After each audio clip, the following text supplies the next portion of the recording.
Alrighty, now let's head over to our final NBA power rankings of the regular season, folks. Today is the last day. Don't really see too many games affecting our final power rankings. Like we said at the top of the show, if we have to come back tomorrow, maybe tweak one or two teams, we will. Don't see that happening.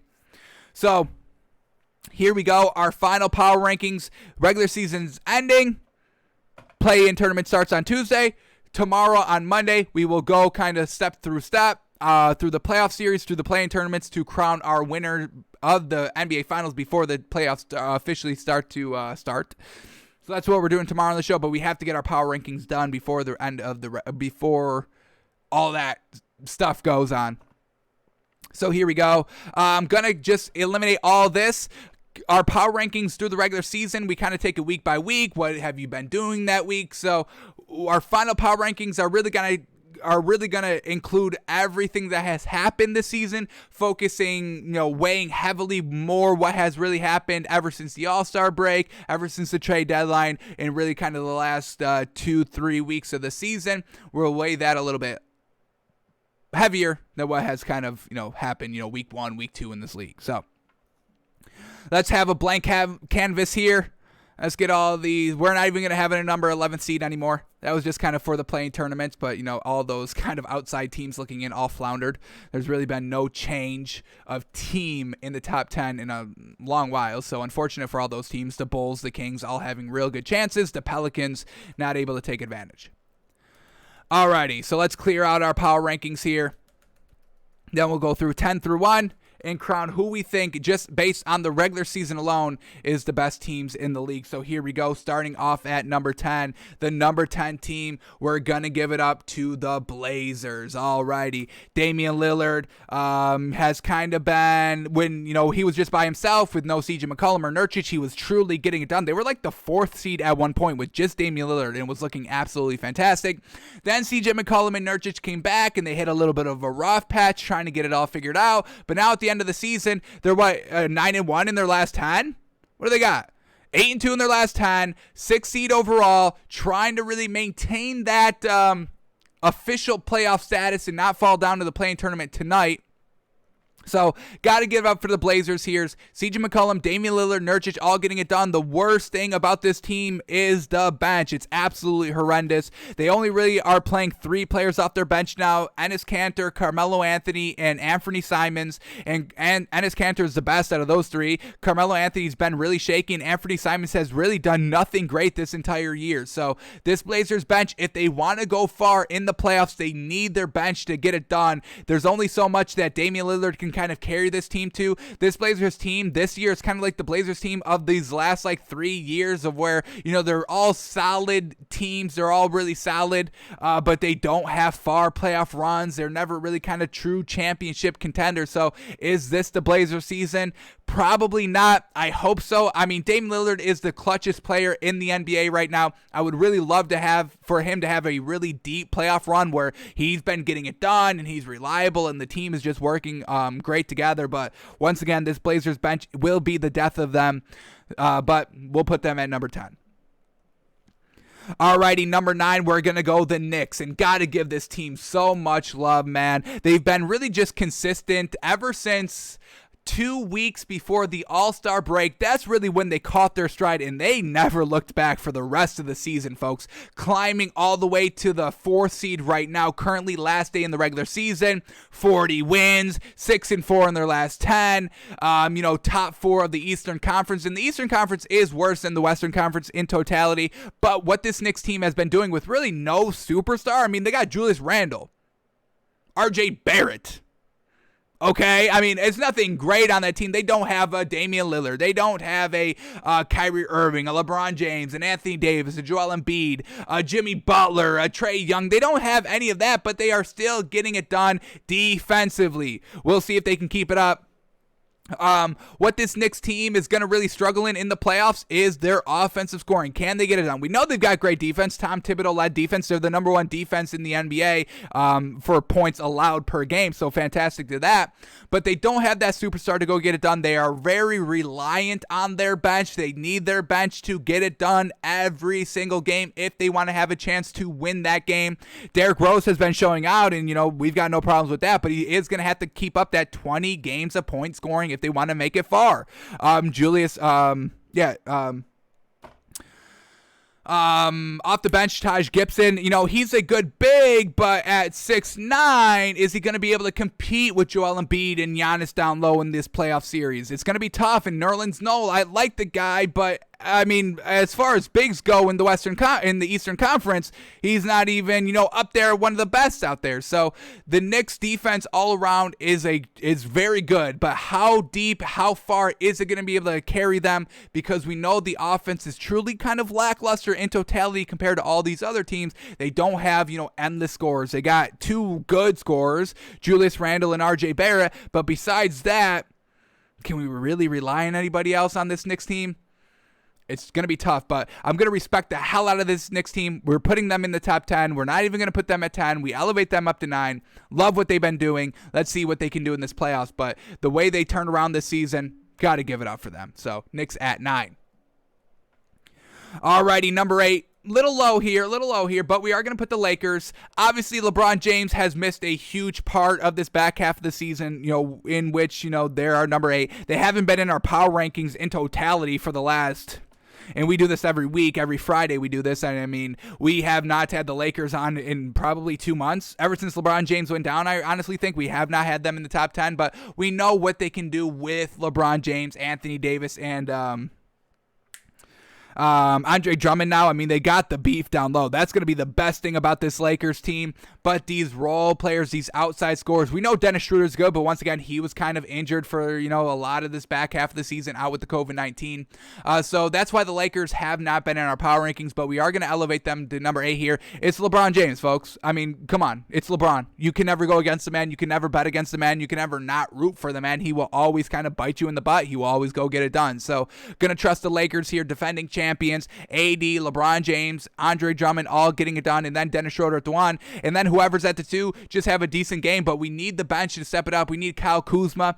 Kyle Kuzma never steps up unless he's like the only player. If LeBron's out, if Anthony Davis out, if Dennis Schroeder's out, if Andre Drummond's out, then Kyle Kuzma steps up, and still even at that, it's a little kind of iffy. Talen Horton-Tucker definitely needs to be the main man scoring off the bench. We need Montrezl Harrell. It's really going to come down to this Lakers bench. The starters are going to get it done because LeBron will the team to a win, will facilitate the floor fantastically. So we'll put the Lakers at number 8. Let's see what they can do when they're all finally healthy, thank goodness. And we'll get a little bit of a sneak peek tonight because the Lakers are trying to go for that number 6 seed. So Lakers, prove us right that you deserve to be the 8th seed by getting it done tonight. We'll see what happens. Alrighty, number 7 seed now, it's going to be the Nets, man. It's going to be the Nets for a couple of reasons. The first reason, I don't like their bigs, folks. Nicholas Claxton is their best big, and they're still starting like Blake Griffin every game. I don't like that at all. I don't like it. So we just saw them kind of get bitched a little bit by the Bucks in those back-to-back games like last week, 2 weeks ago. Definitely not a good look there. This Nets team does not have any meaningful bigs. Blake Griffin and DeAndre Jordan in their prime couldn't get it done with Chris Paul. So I don't really see them getting it done outside of their prime now. Yes, they have Kevin Durant, James Harden, Kyrie Irving. That is fantastic. That is the best thing about this Nets team. They also are kind of relatively deep in their shooters. They still got Bruce Brown. They still got Joe Harris. So they still have nice shooters besides the big 3. It's just the beef down low that we are a little concerned about. Another concern here for this Nets team, why we have them a little bit lower than I think a lot of people have them, is that Kyrie Irving. I can't trust him as a leader, folks. The only leader on this team is James Harden. That is it. Kevin Durant's not a leader, and Kyrie Irving's not a leader. We just told you about his press conference yesterday where he's like, my head's not really into basketball because of outside world issues. And that's fine, but what we talk about on the show is pure sports alone. What you're doing on the court. That's all where your mindset is in the game of the sport. Basketball, football, that's what we cover here. Great for you that you're you're a social justice, champion out there in your community, absolutely great. We don't talk about that. But, you still need those people in society, in life. So, yes, I get all that. But for pure basketball, he is not a leader. He does this all the time where, he kind of gets fined by the media for not going to the media, and then he'll have, hey, y'all are finding me because I'm trying to do better, bigger things than just sports out here. So, we get it, but I want to see greatness in sports. I love competitiveness. I want to see just sports. That's why I do the show. I just like sports. Obviously, social issues need to be talked about 1,000%. I get it, but not on the show. Not when the playoffs are coming up. All right. So gotta leave the Nets at number 7, and they don't have a lot of chemistry. I know James Harden, he doesn't need the chemistry. He knows how to facilitate the game. He knows how to facilitate the floor while getting the points. That's why James Harden would have been MVP if he did not get injured, because he was still averaging double digit, like 12 assists a game. It was fantastic. While putting up 25 points a game, fantastic. But everybody wants Chris Paul as MVP when he's putting up like 16 points and like 8 assists. I mean, let's be real, folks. Come on. He's good, but he's not the reason why that Suns team overall is great. So the Nets at number 7 near. No beef, no leadership. Let's see how far it gets them. Alrighty, number 6 team, and this is there's a lot of good teams right here, so I do apologize to this team. I think they are a little low here, but my hands are tied. I've got a couple of better teams over here, so I'm gonna put this number 6 team as the Clippers here. Kawhi Leonard's great. Paul George has been absolutely great this season. Don't get me wrong, but we've seen this a little bit before by Paul George. Always good in the regular season. So, we still have to take. The last time we saw Paul George in the playoffs, he was floundering. So we don't have another kind of sample size to kind of get that bad taste of Paul George out of our mouths in last year's playoffs. So, gonna leave the Clippers at number 6 here. Kawhi Leonard, Paul George, absolutely good. But what I really don't like is that Patrick Beverley is kind of back starting point guard there. When he went down, when he was injured, Reggie Jackson, I love what Reggie Jackson was doing, because Reggie Jackson at the starting point guard can give you those 10 to 15, maybe even 20 points a night while getting, solid 5, 6, 7 assists. Where Patrick Beverley, he's got the assist, but he doesn't score. He's not a shooter. He's not a scorer. He doesn't take that many shots. He doesn't put up that many points. And if you kind of compare Patrick Beverley's contribution in the starting lineup and off the bench, it's really not that much different. Where if you kind of look at Reggie Jackson's contribution to the starting lineup and off the bench, he's better as a starter than off the bench. So I'm not really big on this kind of Clippers lineup. Serge Ibaka's been out for basically the entire back half of the season. Now he's back. Is he going to get back in the starting lineup? So Clippers are a little light here, even though they do have a really good squad. Even Rondo, they got playoff Rondo. He should be good, but I see a lot of other teams that are a little bit more consistent right now, not really all returning from injury. So Clippers at number 6. Alrighty, number 5 team is the Suns. Alrighty, Chris Paul, Devin Booker, DeAndre Ayton, Jay Crowder getting it done. Absolutely magnificent. The one thing that that are little red flags on the Suns team is that besides, Devin Booker, Devin Booker's always consistent, getting us 30 points a game. But besides that, there's some games here where the offense just flounders for everybody besides Devin Booker offensively. Like nobody else can contribute, 15 or 20 meaningful points as consistent as Devin Booker does. And that gets the Suns in trouble sometimes. I mean, we've been seeing over the last 3-4 weeks, the Suns putting up 80, 89 points, 85, 93, 97. I mean, not even putting up 100 points a game, and that's a little cause for concerns. Also, what concerns me about the Suns team is their bench a little bit. They had the bench players. They had the offensive scorers, Dario Saric, Cameron Payne, Cameron Johnson. They've got some good shooters off the bench, but we don't get them getting it done consistently together. We may have a 10-point plus game every single night off the bench, but this Suns team is going to need 2-3 good bench scores every single night if they want to have a chance to make it far in this playoffs. Yes, we can count on Chris Paul. Yes, we can count on Devin Booker. DeAndre Ayton's great. Jay Crowder, I'm a big fan of. So they've got a real good starting lineup, but sometimes their offense is a little lackluster, and that is showing big concerns for me. So we can rely on Devin Booker. Everybody else sometimes not the greatest. So Suns at number 5, they got a great squad. I mean, they're great. I mean, don't get me wrong, they still were winning games. They were number 2 in the Western Conference. 21 losses, that's it, 50 wins, 21 losses. Final game is tonight. So, the Suns team is still very good. And I don't want to, y'all saying, oh, you're knocking the Suns team for sometimes not, scoring well. It's just, we've seen it a lot here down the stretch. We've been seeing it consistently in all their losses, so it is a little concerning. So we are going to put the Suns at 5. Alrighty, number 4 team is the Jazz. They're getting Mike Conley back. Donovan Mitchell should be good to go. But, I mean, really just having Mike Conley back is absolutely fantastic.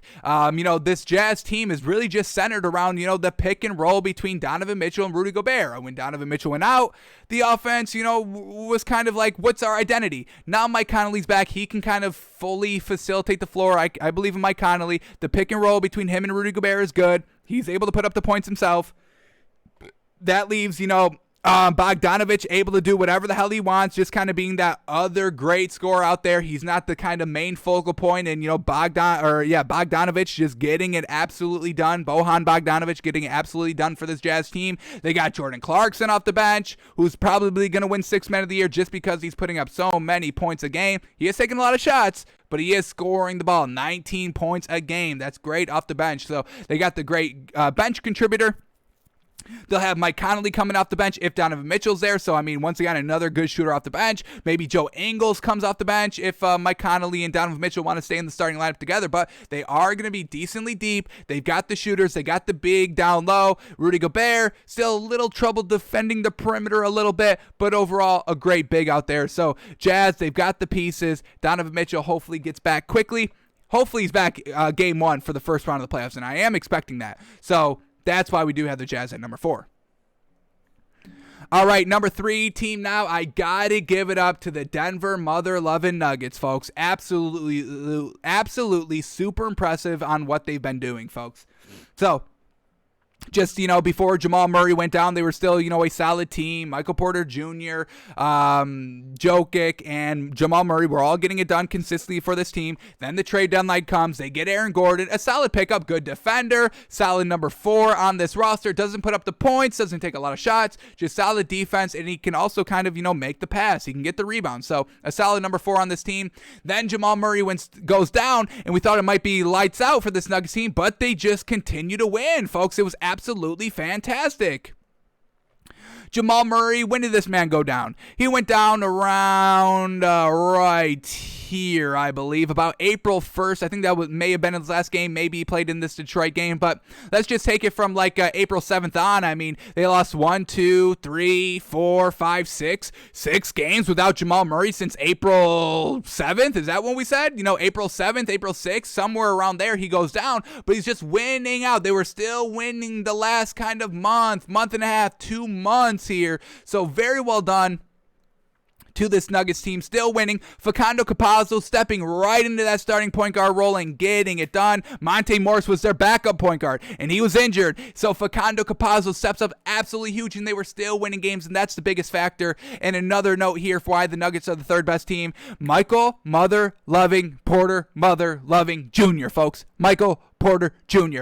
This is what he's wanted. He's been clamoring for this kind of high offensive role going back last year in the bubble, and they didn't really give it to him. And now, since Jamal Murray went down, he's got to elevate his play, and he did it, folks. He truly freaking did it. Shooting great, high efficient percentage from 3, putting up 25 to 30 points every single game ever since Jamal Murray went down. So I got to give it up for this Nuggets team 1,000%. They had injuries. They overcame it. They got it. They kind of switched up the roster a little bit at the trade deadline. It didn't matter. They worked it. They got it done. And everybody is flourishing here on this Nuggets team. Oh, and they got the MVP in Jokic. Nuggets at number 3. Love everything about this team.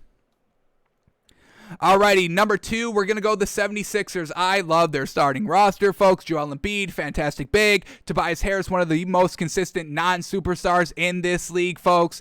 Ben Simmons getting it done, offensive. And now Seth Curry at the 1. We kind of saw, experimental lineups here for the 76ers team a little bit in the last 2 weeks of moving Seth Curry to the 1, Ben Simmons at the 2, and it kind of worked out really good.